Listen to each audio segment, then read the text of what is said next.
ওং জননীং শারদাং দেবীং রামকৃষ্ণং জগদ্গুরুং পাদপদ্মে তয়ুষিত্বা প্রণমামি মুহুর্মুহুর।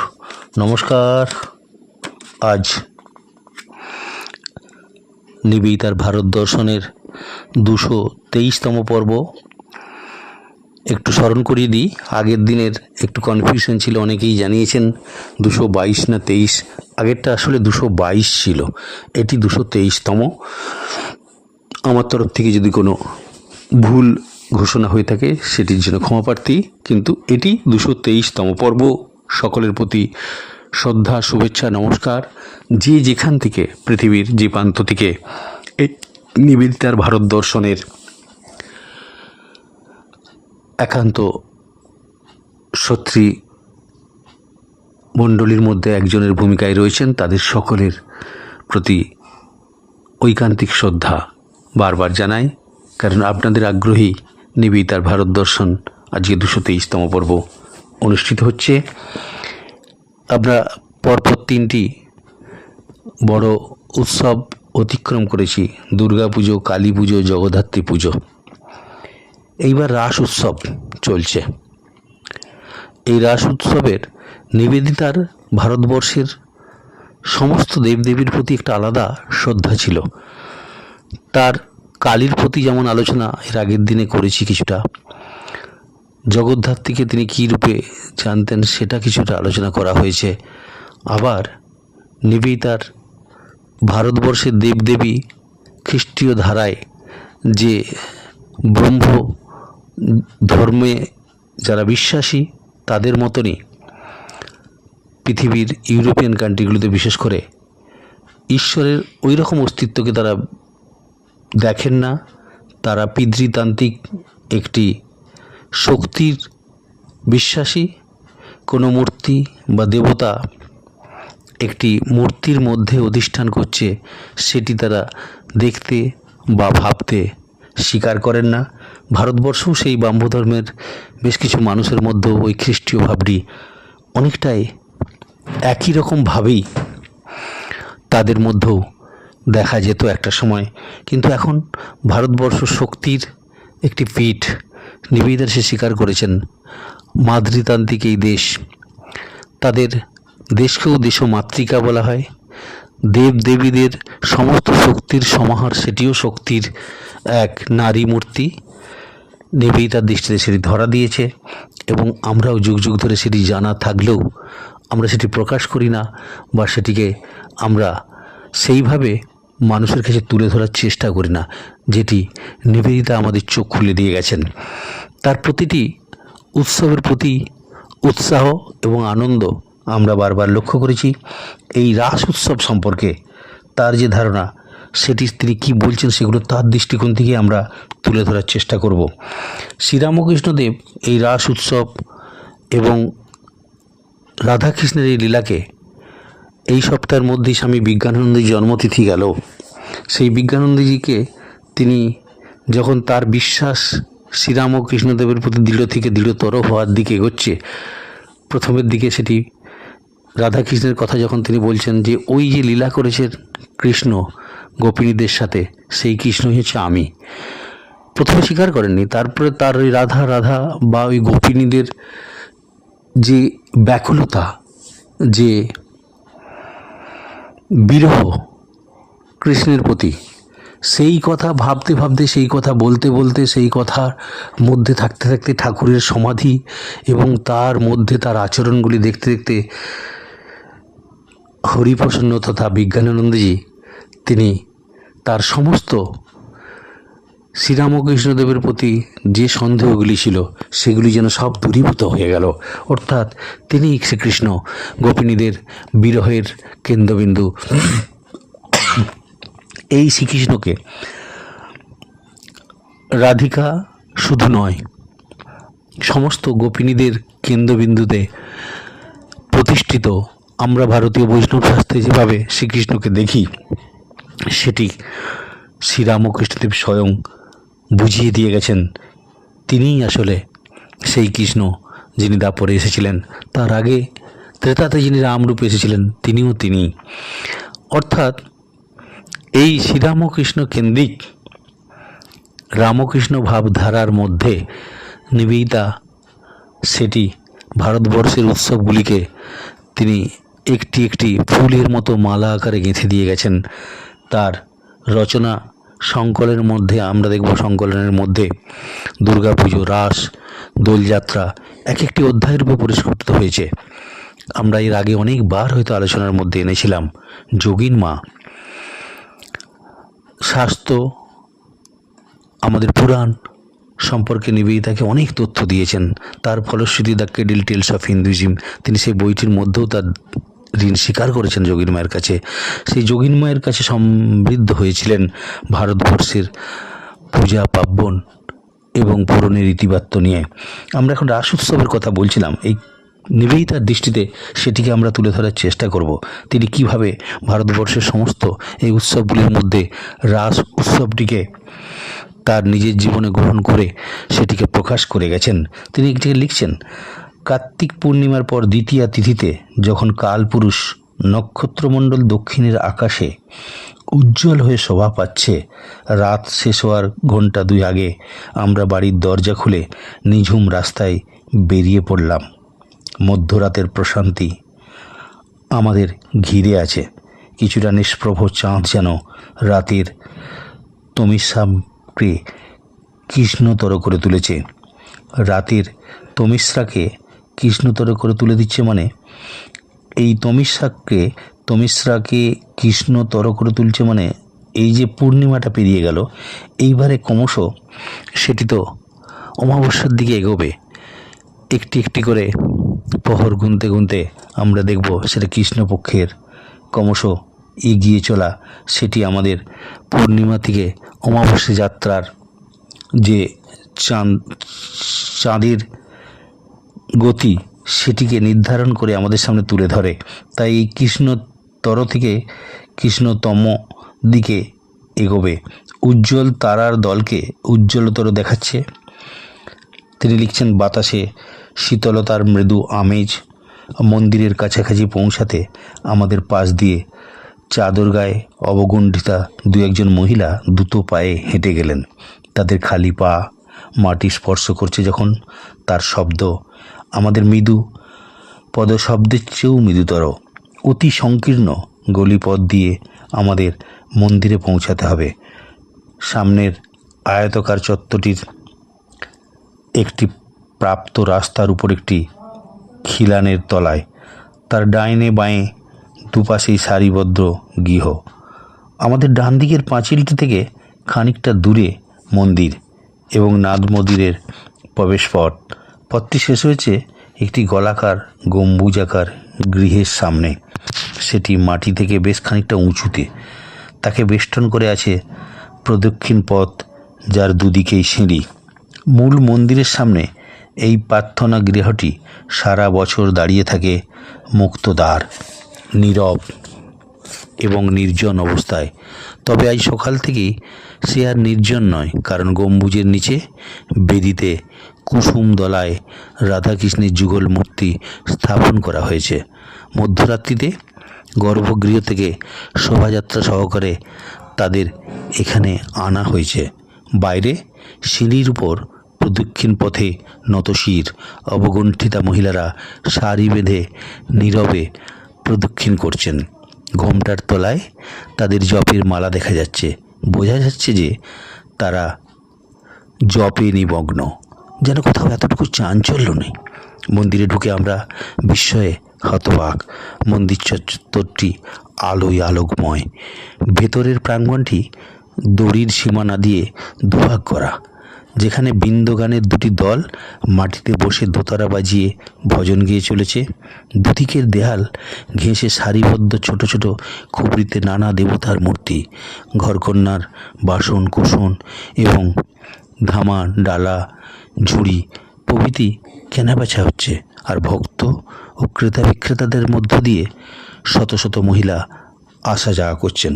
কোথাও কোথাও ছায়াচ্ছন্ন কোণে বসে একাকিনী কেউ ধ্যানে নিমগ্ন হয়ে রয়েছেন। আমাদের মাথা সমান উঁচু ফিতের উপর দিয়ে ভক্তের দল নিঃশব্দে চলেছেন। একদিকের একটি সিঁড়ি দিয়ে উঠে অন্য সিঁড়ি দিয়ে নেমে তারা ভিড়ের মধ্যে মিলিয়ে যাচ্ছেন। কাউকে আর খুঁজে পাওয়া যাবে না, কি এলো আর কি গেল হিসাব কে তার রাখে। নিচে মাটিতে দেখা যাচ্ছে বিধবাদের এবং পরিবারের লোকজনদের, মা ও মেয়ে, সখীসহ বালিকা পূজা সেরে এক পাশ থেকে ওপাশে যাওয়ার পথ করে নিচ্ছেন। যেতে যেতে দাঁড়িয়ে হয়তো কোনো বন্ধুর সঙ্গে কথা বলছেন বা পাশের দোকানঘরগুলিতে সাজানো জিনিসপত্র দেখছেন, হয়তো বা বাড়ির কাউকে দেওয়ার জন্য কোনো খেলনা বা উপহার সামগ্রী কিনছেন। ক্রমাগত নতুন নতুন দলের আগমনে ভিড় বেড়েই চলেছে, আবার কমছেও না, কারণ অনেকেই স্নানের উদ্দেশ্যে গঙ্গার দিকে যাচ্ছে বা বাড়ি ফিরে যাচ্ছে। ভোর হওয়ার আগে আধ ঘন্টার মধ্যেই সব ফাঁকা। রাতে বিগ্রহদের মন্দিরের যথাস্থানে স্থাপন করা হয়েছে। আপাতত সর্বত্র একটা ভক্তি বিহল আনন্দময়তার রেশ। বাইরে অস্তগামী চাঁদ ঘুমন্ত শহরের দিকে স্মিত হাস্যে চেয়ে আছে। ঘোর অন্ধকারে কিছুই নড়াচড়া করছে বলে মনে হচ্ছে না, কিন্তু এখানে এই আলোকোজ্জ্বল ছোট্ট জায়গাটি উচ্চ বংশীয়া ভদ্র নারীদের গুঞ্জনে মুখরিত। দিনের আলো ফোটার আগেই এখানে দিন যেন একটা আলাদা জগৎ, নারীদের জগৎ। অনতি দূরে ঘুমন্ত শহর এসব জানতেও পারে না। আহা, হিন্দু ধর্ম কি সুন্দর ব্যবস্থা! সবাই, এমনকি অবগুণ্ঠিতা পর্দানশীল মহিলারাও ঋতু পরিবর্তনের সৌন্দর্য উপভোগ করতে পারে। শীতের প্রারম্ভে এই পূর্ণিমার চাঁদের মতো সুন্দর চাঁদ বছরের আর কোনো পূর্ণিমায় দেখা যায় না। বর্ষা বিদায় নিয়েছে, মা দুর্গার মহোৎসব হয়ে গিয়েছে। এখন মাঠে ঘটে বনে বনে উৎসব। যমুনার তীরে গোপালক গ্রামবাসী ভগবান কৃষ্ণ এই সময়েই গোকুলের গোপিনীদের নিয়ে বৃন্দাবনের মাঠে গোচারণে যেতেন। বছরের এই সময়টিতে রচিত হয় কৃষকের জীবন কাব্য, হার জিতের খেলা, আত্মনিবেদনের মধ্য দিয়ে জয় ছিনিয়ে আনার মনোরম জীবন। এ যেন গ্রিক উপকথার হেরাক্লিসের সঙ্গীত ধ্বনি। অরণ্য প্রান্তরে কান পাতলে শোনা যায় বংশীর ধ্বনি, দিব্য বাঁশুরিয়ার বাঁশির সুর। ময়ূরপুচ্ছের চূড়ায় নিচে দিব্য শিশুর হাসি মুখটি উঁকি দেয় বনের গাছগাছালের মধ্য থেকে। মাতা কন্যারা সব খেলাকেই দেখেন ভক্তি ভরে। এই শীতের মাসগুলিতেই যে ভগবান গোকুলের বনে বনে খেলে বেড়ান। 3 দিন আগে পূর্ণিমার সন্ধ্যায় সূর্যাস্তের পর যখন আকাশের পূর্ণচন্দ্র শোভাবান, গ্রামবাসী সব পুরুষ শোভাযাত্রা সহকারে বিগ্রহদের মন্দির থেকে বের হয়ে নিচে নিয়ে আসেন। রাখাল বালকদের গোষ্ঠী যাওয়ার ঘটনাটি এইভাবেই নাটকীয়ত করে ধরা রাখে। সারা রাত পুরোহিতগণের নজরদারিতে পূজা উপাসনা হলো। মহিলাদের পালা শুরু হলো মধ্যরাতে। দিব্য রাখাল এখন গোঠে রয়েছেন। গোপিনীরা যেন তাকে দেখতে আর ভালোবাসা জানাতে এসেছেন। পরদিন রাত্রে দৃশ্যায়ন শুরু হয় রাত 2টোয়, আর আজ ভোর 4টেই। এই 3টি প্রত্যুষ মহিলাদের কাছে অতি পবিত্র। বেলা 8টায় অনুষ্ঠানের সমাপ্তি, কিন্তু গঙ্গার তীরে ধনী গৃহের বাগানে বাগানে বিশেষ ভক্তি সহকারে এই উৎসব চলতে থাকে সপ্তাহ পক্ষ ধরে, এমনকি পুরো মাস ধরে। সূর্যোদয়ে অনেক আগেই বিগ্রহদের খোলা আকাশের নিচে ফুল দোলনায় স্থাপন করা হয়। এই ফুল দোলনায় স্থাপন করা দেবতাদের সেখানেই সমাগত ভক্তরা পুজো করেন, ঘন্টার পর ঘন্টা উপাসনা করেন। পূজা উপাসনা যেন অন্তর্যামী রাখালের সঙ্গে খেলা। যে রাখাল বৃন্দাবনের কুঞ্জে গোসেবায় মগ্ন। আরেকটু পরেই আমাদের উৎসব এই বৎসরের মতো শেষ হবে, অতীতে বিলীন হবে। কিন্তু তা তো সত্য নয়। শীত ঋতুতে ভক্ত হৃদয়ে ধ্বনিত ওই সুর আরও উচ্চগ্রামে বেজে উঠবে। সব প্রিয়জনের মুখচ্ছবিতে ঝিলিক দেবে দিব্য শিশুর আদল। মাতা বধূরা দেখবেন তাদের আত্মার চিরশান্তিকে, চিরসাথীকে। মানব শিশুর মতোই তিনি হাসছেন, খেলা করছেন। হৃদয়ের সব আবেগ ও মধুর স্মৃতিতে তার বংশীধ্বনির অনুরণন। পান্থরের ওপার থেকে ভেসে আসা তার বাঁশির সুর কানে এলে আর সে যে দেরি হয় না, মনের গহনে লুকিয়ে থাকা কুঞ্জগলির পথ বেয়ে ছুটে যেতে চায় পদযুগল। একটা লোকগীতিতে আছে, বাঁশি যখন ডাকবে তখন আমায় যেতেই হবে। তরিতে বা মন্তরে পথ মসৃণ হোক বা অমসৃণ হোক, আমাকে যেতে হবেই হবে।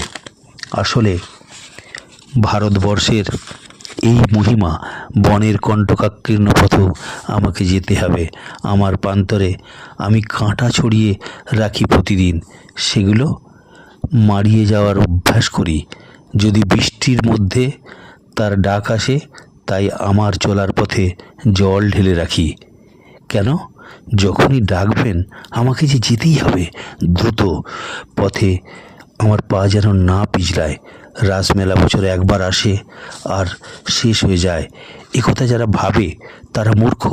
বিজ্ঞ লোকেরা জানেন না এবং না জানার ভান করে হয়তো।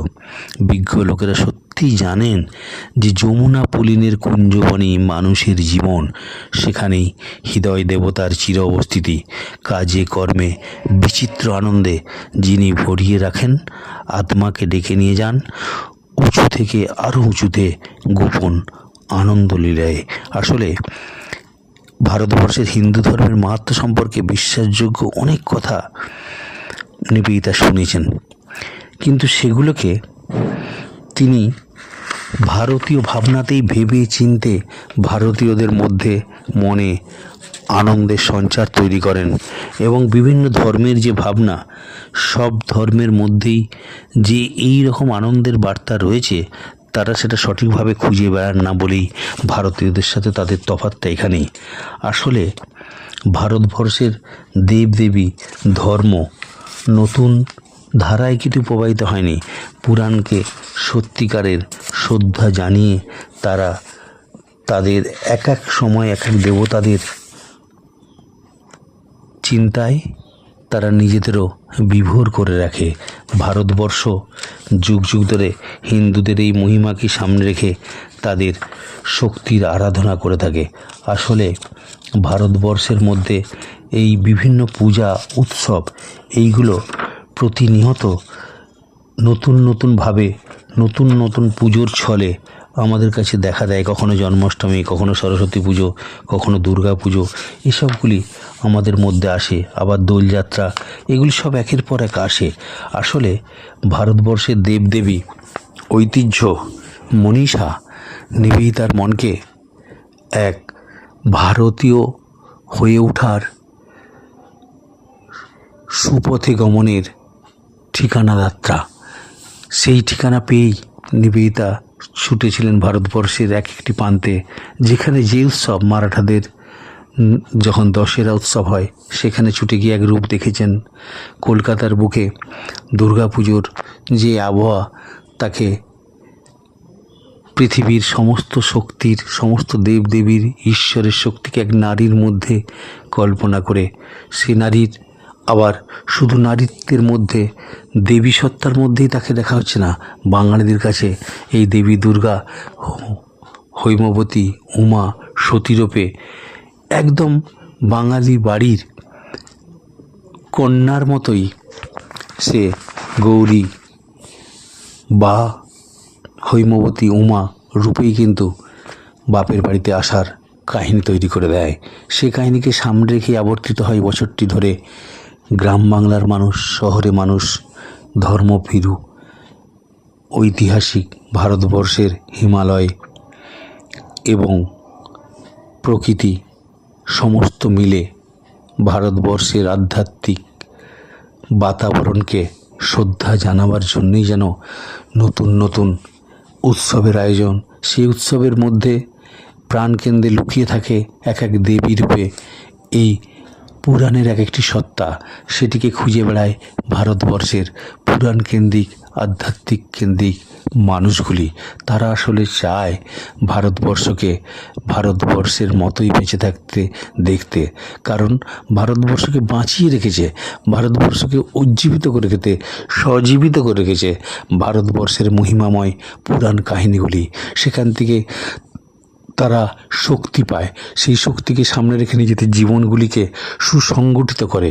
আসলে তারা দেখুক না দেখুক, অনুভূতির মধ্যে, উৎসবের মধ্যে দিনের পর দিন সেই উৎসব কেন্দ্রিক দেবতাদের সামনে বসে ধ্যানে জপে নিয়ন্ত্রণে তাদের সামনে সান্নিধ্য পাওয়ার চেষ্টা করে, শুধু চাওয়ার চেষ্টা করে না, তারা আছে কি নাই সে বিশ্বাস তাদের কখনোই পীড়া দেয় না বা তাদেরকে সন্দেহ জাগায় না।